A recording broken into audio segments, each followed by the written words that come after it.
الطفل ديالك نعمه في الدار كتشوفو كيجري وكيلعب معاك وهذا راه ماشي سهله. فهمت الاخوان؟ السلام عليكم اخوان ديالنا، تبارك الله عليكم.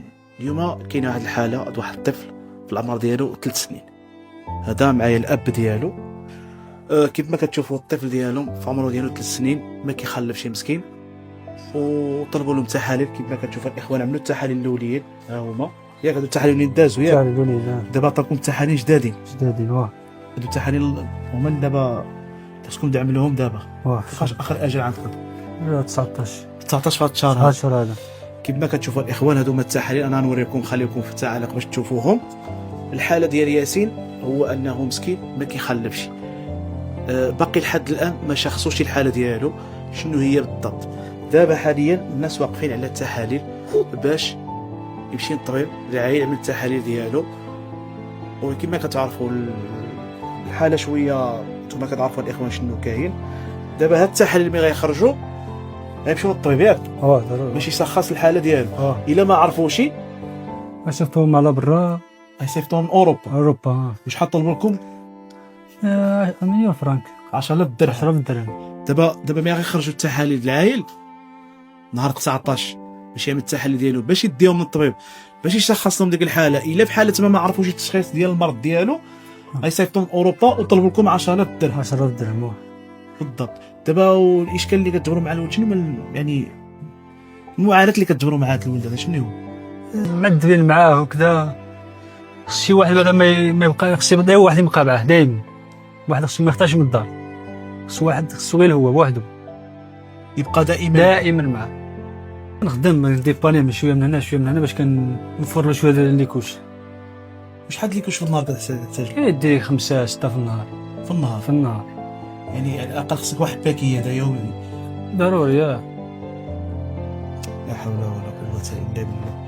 ودابا مشيتي للطبيب مؤخرا شنو قال لك؟ باقي حاليا كيطلبوا لي التحاليل حاليا، باقي حد قالوا لي التحاليل باقي ما طلعوش شنو كاين. مره ما عرفوش الحاله ديالو ما تعرفتش شنو هو. ما تعرفتش. دابا انت ما عارفش ان كان عندك العيل ما كيخلفش؟ لا ما عرفش. ديتي الطبيب شنو قال لك اول مره؟ الدري مريض باقي ما يقدرش يخلف. انت دابا قلتي صافي العيل باقي صغير مع باقي صغير تاع يخلف. عاد اكتشفتي ان المرض ديالو انه مسكين ما كيخلفش. يعني طلبوا لكم الترويض ياك، وكل حصه 150 درهم في الشهر. يعني الا ضربنا الحساب يعني خصك كتجيكم 45 فرنك في الشهر. ياك كل 3 شهور 45 باش يعمل الترويض للعيل الصغير.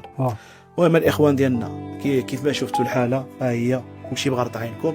الناس ما طالبين غير فلوس التحاليل، وطالبين انهم اذا بحاله ما عطاو ما شخصوش المرض ديالو غيطلبوا لهم تحاليل اوروبا، وتحاليل اوروبا راه كيطلبوا لهم 10000 درهم.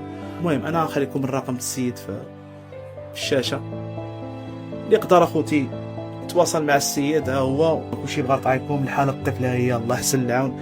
العيل باقي صغير يلاه في عمره 3 سنين، باقي طوير في الجنه ما عرف والو في الدنيا مسكين. والوالدين ديالو يتشافى غير ولدي وصافي. ابنهم يطالب ابنهم يتشافى وحتى هو يرجع يلعب بحال صغارين، ويحسوا بان العيل في الدار، يحس ان ديك الفرحه ديال العيل كما كتعرفوا العيل صغير في الدار اخوتي ماشي هي. حيت هذا الاحساس هذا غيحس به غير الوالدين. فهمتوني الاخوان؟ راه كيكون عندك واحد الطفل ديالك نعمه في الدار كتشوفو كيجري وكيلعب معاك وهذا راه ماشي سهله. فهمت الاخوان؟